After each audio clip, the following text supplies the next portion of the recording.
Traditional classroom is said to be, or rather preferred to be the best way in which students can enhance their learning in higher education classrooms. Now that we are working towards COVID-19 being endemic, is it best for all students to return to the classrooms and continue the status quo? Or will we have found a better alternative that we are shunning from? When the COVID pandemic started in early 2020s, many higher learning institutes shifted to remote learning out of necessity. With large in-person gatherings in classrooms suddenly off limits, online instruction was viewed as the lesser of two evils, inferior to in-person classes, but of course, better than no classes at all. 2 years after the burst of energetic innovation and unexpected discovery, my biggest disappointment is that most higher learning institutes and universities, including my own, are turning their backs on all that we gathered through this phase. In-person lessons are strictly regulated. Online teaching is regulated to fulfill only 20% of the duration allotted for most modules. What then happened to the idea of innovation like active or mastery-based learning? These concepts that are long known to experts in education are sidelined, or as old habits written all too easily.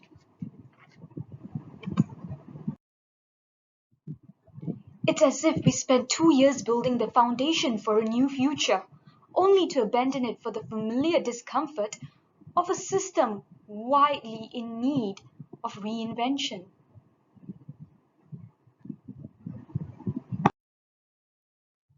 The key argument now made is that online classrooms do not allow for social interaction and social learning.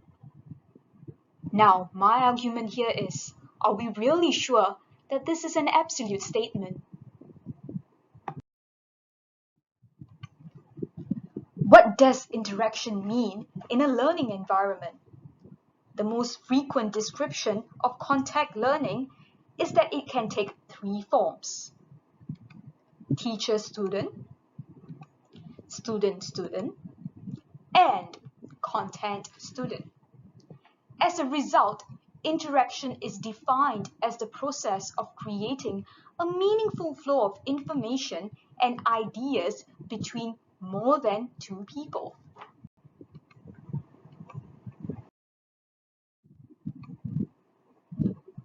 Why is social interaction important?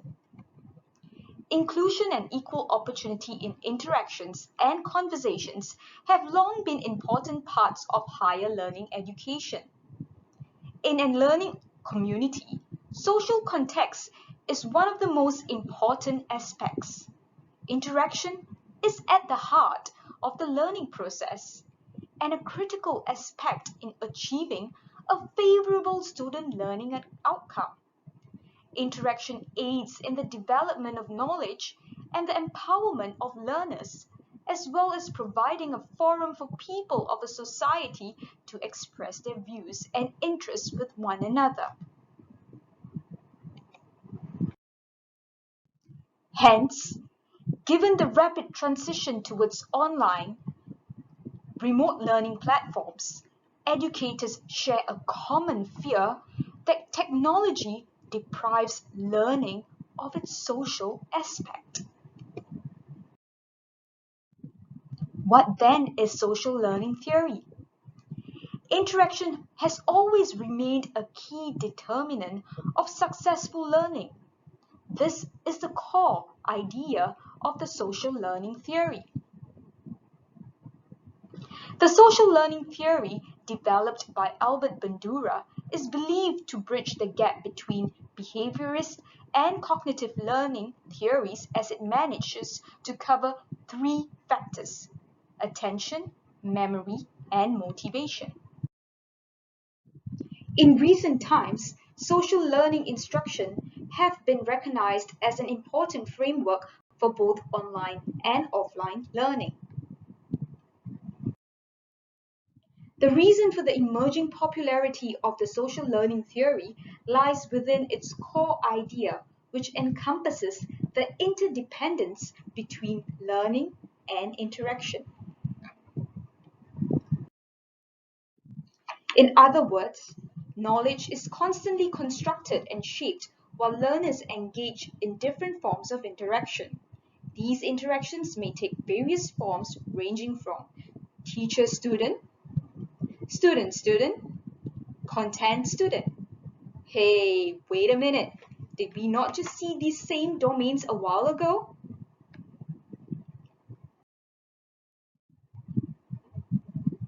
While interacting with others, a person picks up knowledge via three major channels, namely observation, imitation, and modeling.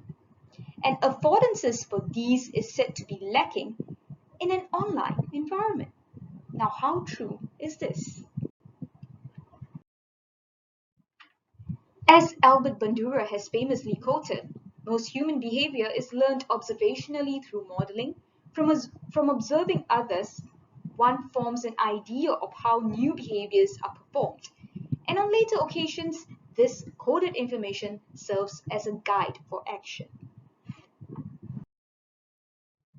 Bandura also stressed that effective observational learning requires effective modeling, which should showcase four fundamental elements: attention, retention, reproduction, and motivation.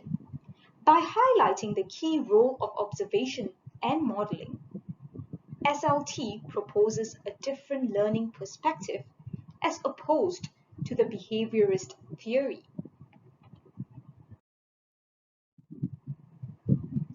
That is, learning can take place without a change in behavior. Furthermore, learner's mentality is critical to the formation of knowledge, which can be influenced by intrinsic reinforcement. Intrinsic reinforcement takes the form of internal rewards like pride, satisfaction, or a sense of achievement. Though intrinsic reinforcement doesn't directly culminate in learning, it influences learners' attention level and their tendency to exhibit a certain behavior. Social learning perspectives have been proven to be beneficial approaches in teaching and learning thanks to their ability to reduce motivation and attrition. An interactive, motivating, and engaging classroom is undoubtedly the ultimate goal of any higher education teachers when designing their curriculum.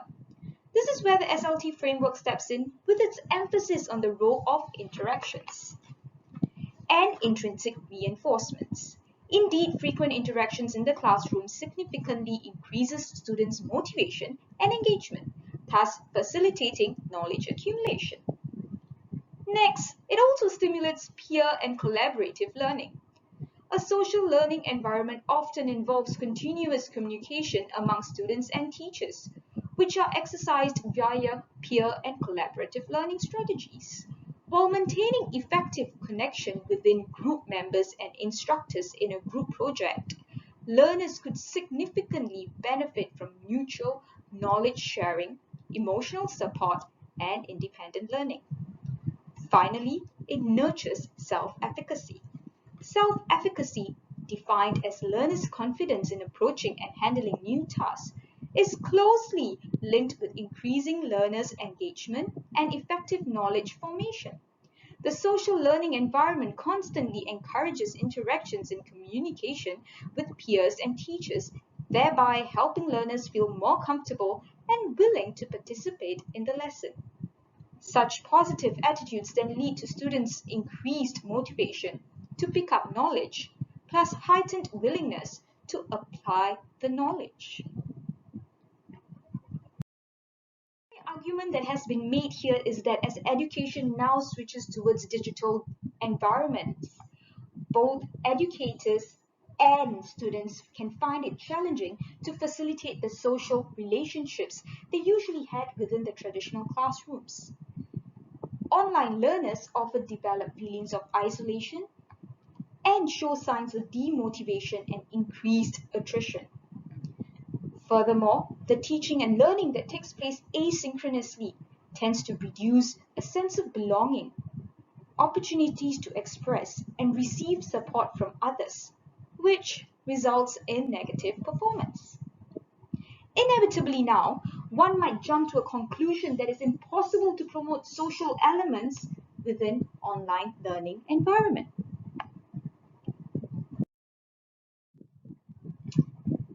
However, my point here is that to emphasize, social learning isn't just about face-to-face interactions. Teachers can always facilitate effective social learning as long as they know how to harness the endless potential of online pedagogical tools.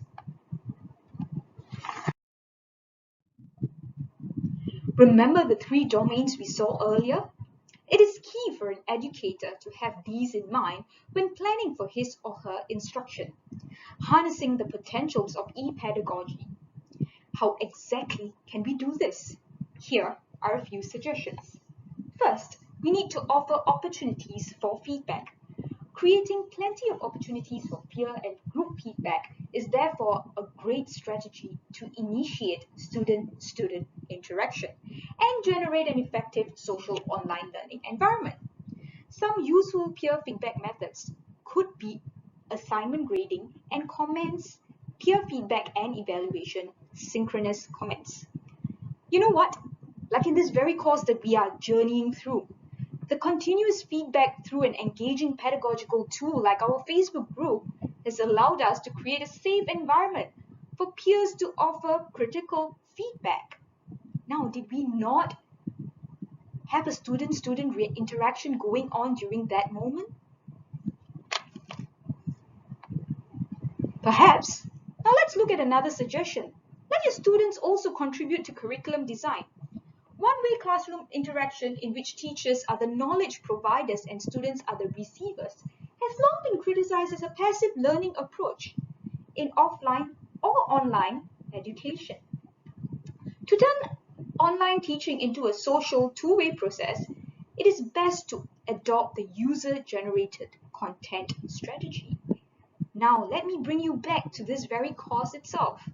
The many conversations that we had with our professor allowed us to share our challenges we faced during the course.